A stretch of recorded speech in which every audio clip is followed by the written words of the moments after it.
TikTok is one of the fastest ways for us to spread information in America. Whether it's global events, politics, entertainment, it is one of the most effective ways for grassroots communications in this country right now. While it has been definitely a platform to spread a bunch of bullshit, it also has allowed us to share real-time updates that bypass traditional forms of media that often distort or omit critical information. So basically, banning TikTok doesn't just limit entertainment. It cuts off one of the most effective platforms for grassroots communications.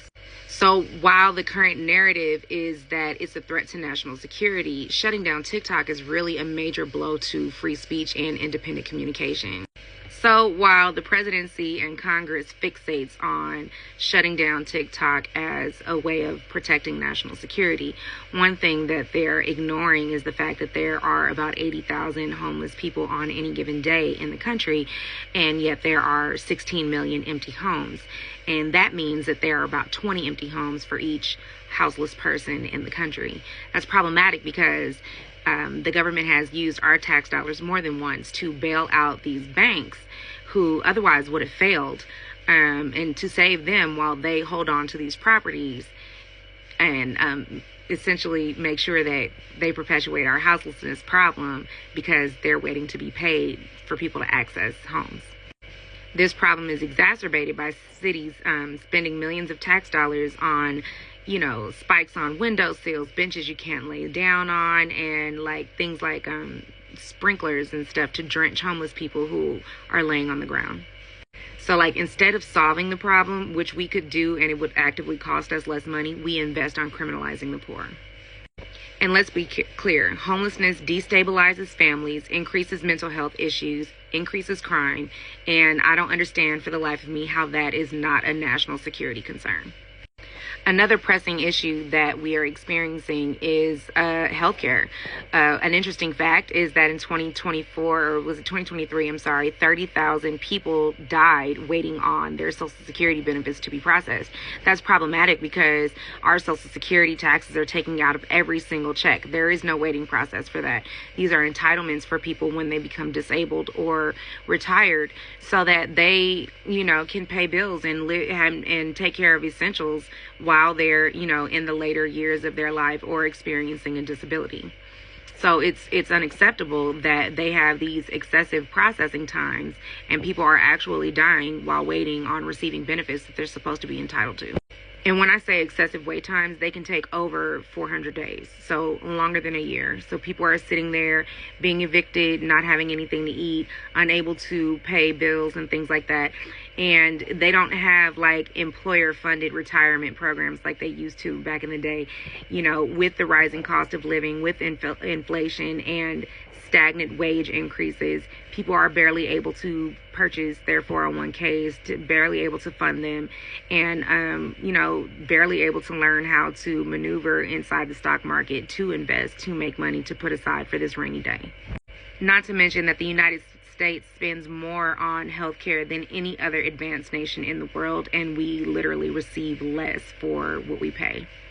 Add to that, chronic diseases like diabetes and heart disease are skyrocketing because corporations are allowed to pump our food with harmful chemicals and things that are banned in other countries, but they're allowed here. I'm not sure how this is acceptable, but these things are normalized here, and there's absolutely no way to hold the government accountable. The only thing we can do is try to participate in electoral politics and hope that eventually we might get some solvency for these issues. The state of education in this country is also another massive failure. Public schools are underfunded, critical thinking is no longer taught, media literacy skills are non-existent, things that we need to be able to combat fake news. Other countries like Finland teach students how to recognize disinformation. Here it thrives because it's literally profitable. And let's be honest, if we're not educating this generation and the future generations to come, what is the state of our government going to be? What is the state of our country going to be moving forward? How is this not a threat to our national security? Also, in my lifetime, we have not seen wages increase with corporate profits. Corporate profits have been soaring since the 70s, and wages have not increased with them.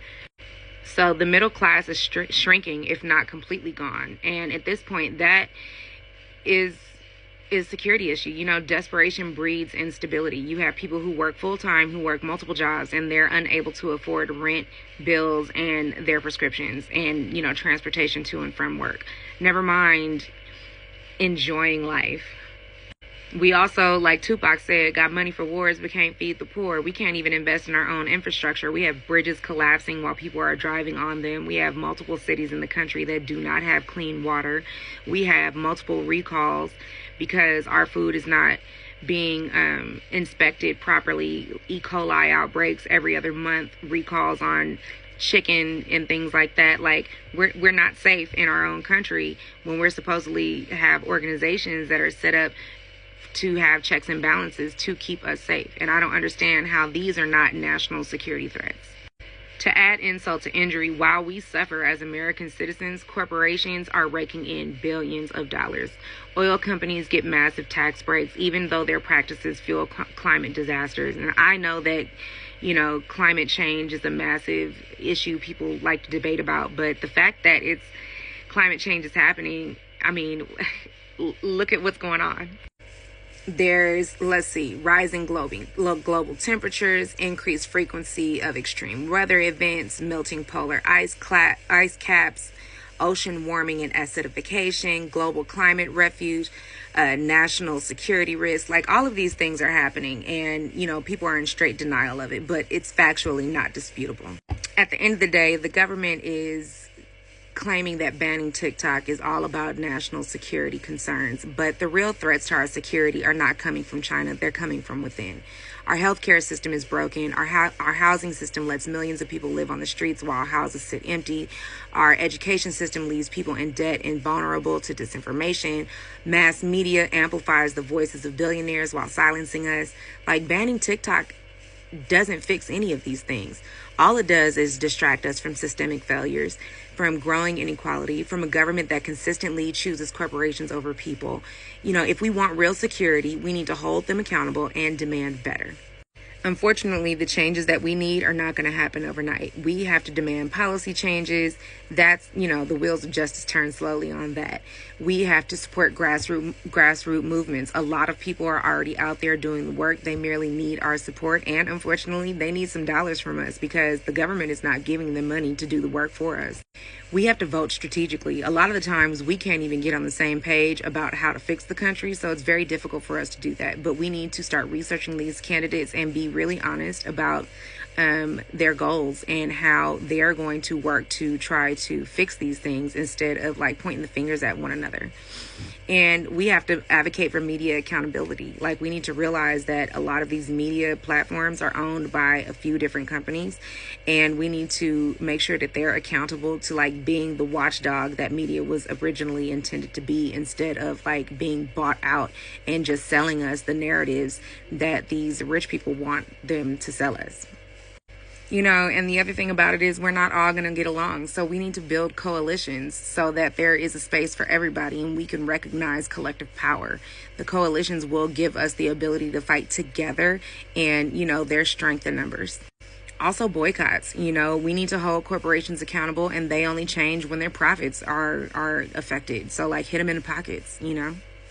And unfortunately, a lot of time that means that we have to make some sacrifices, even though we're already sacrificing every single day.